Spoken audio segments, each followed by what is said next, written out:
இங்க நம்ம ஒரு கடாய் வச்சிருக்கோங்க. அதுல 1 டேபிள் ஸ்பூன் அளவுக்கு நான் நல்லெண்ணெய் சேர்த்திக்கிறேன்.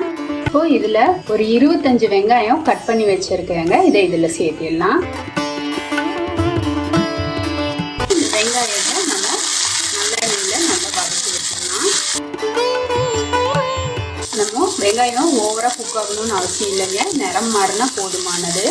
இந்த சீக்ரெட் மசாலா பற்றி சொல்லணும்னா இதில் கருவேப்பிலை, சீரகம், குருமிளகு, வெந்தயம் எல்லாமே இருக்குங்க. இது கூட நம்ம வேறு எதுவுமே சேர்க்கணும்னு அவசியமே இல்லை. இந்த மசாலாவோட ரெசிபி உங்களுக்கு சீக்கிரமாகவே அப்லோட் பண்ணுறேன் ஃப்ரெண்ட்ஸ்.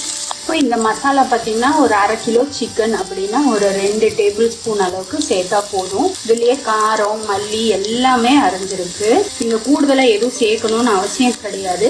உங்களுக்கு காரம் பத்தலைன்னா மட்டும் கொஞ்சம் சேர்த்துக்கலாம். அதை நம்ம பொடி அரைக்கும் போது அதை பற்றி பேசலாங்க. இப்போ ஃப்ளேமை ஆஃப் பண்ணிட்டு இந்த சூட்லேயே நம்ம நல்லா வதக்கி விட்டுடலாங்க. இது கூட நம்ம வேற எதுவும் சேர்க்க போறது இல்லை. உங்களுக்கு குழம்பு கொஞ்சம் கூடுதலாக வேணும் அப்படின்னா நீங்கள் தேங்காய் கூட ஒரு 2 பத்தை சேர்த்து வெங்காயம் வதக்கணும் இல்லைங்களா, அந்த டைமில் சில்லாவோ துருவலாவோ சேர்த்து நீங்கள் இது போல் வதக்கி அரைச்சிக்கலாம். எனக்கு தேங்காய் வேணாம், கொஞ்சம் மதன்னு இருக்கும்னு ஃபீல் பண்ணுறதுனால நான் வெறும் வெங்காயத்தை மட்டும் இது போல் வதக்கி இப்போ இதை பேஸ்ட்டாக அரைச்சி எடுத்துக்கிறேன். நல்லா ஆறுனதுக்கப்புறமே நல்ல பேஸ்ட்டாக அரைச்சி எடுத்துக்கலாம். இப்போ இங்கே நம்ம ஒரு பாட் வச்சுருக்கோம். இதில் நல்லெண்ணெய் ஒரு 2 டேபிள் ஸ்பூன் போல் சேர்த்திக்கலாம். இந்த ரெசிபிக்கு நல்லெண்ணெய் பார்த்தீங்கன்னா கொஞ்சம் சூப்பராக இருக்கும். இதே நாட்டுக்கோழியில் செஞ்சீங்கன்னா இன்னுமே ரொம்ப சூப்பராக இருக்கும். ஒரு 15 சின்ன வெங்காயம் 2 கட் பண்ணியிருக்கோம். இதை சேர்த்திடலாம். இதில் இந்த வெங்காயத்தை கொஞ்சம் நல்லா வதக்கி கொடுத்துடலாம். நிறம் மாறட்டும். பொதுவாகவே சிக்கன் எல்லாம் பார்த்தீங்கன்னா நம்ம நல்லெண்ணெயில் சமைக்கும் போது அது பிராய்லர் கோழியாக இருந்தாலும் சரி, இல்லை நாட்டுக்கோழியாக இருந்தாலும் சரி, நல்லெண்ணெயில் சமைக்கும் போது அதோட டேஸ்ட்டே சூப்பராக இருக்குங்க.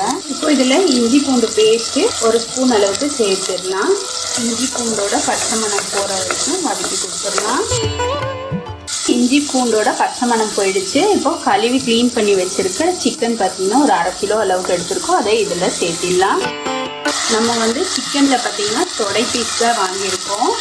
இதை நல்லா கலந்து விட்டுறலாம். இந்த சிக்கன்லேருந்து அந்த தண்ணியெல்லாம் நல்லா ரிலீஸ் ஆகி வர்ற வரைக்கும் நம்ம இது போல் நல்லா புரட்டி கொடுத்துடலாம். சிக்கனும் பார்த்தீங்கன்னா சேம் டைம் நல்லா நிறம் மாறுது. சிக்கன் பார்த்தீங்கன்னா நல்லா நிறம் மாறிடுச்சு. தண்ணியும் பார்த்தீங்கன்னா பாருங்கள் அப்படியே ரிலீஸ் ஆகி வருது. இப்போ இதில் மஞ்சள் பொடி ஒரு சிட்டிகை அளவுக்கு சேர்த்திடலாம். லிட் போட்டு க்ளோஸ் பண்ணி ஒரு 3லேருந்து ஒரு 5 நிமிஷம் வேகட்டும். இப்போ ஒரு 5 நிமிஷம் கழித்து ஓப்பன் பண்ணி பார்த்தா பாருங்கள் தண்ணி எல்லாம் நல்லா ரிலீஸ் ஆகி வந்திருக்கு. இப்போ திரும்பவும் நல்லா ஒரு தடவை கலந்து விட்டுடலாம். நமக்கு தேவையான அளவு உப்பு சேர்த்திடலாங்க.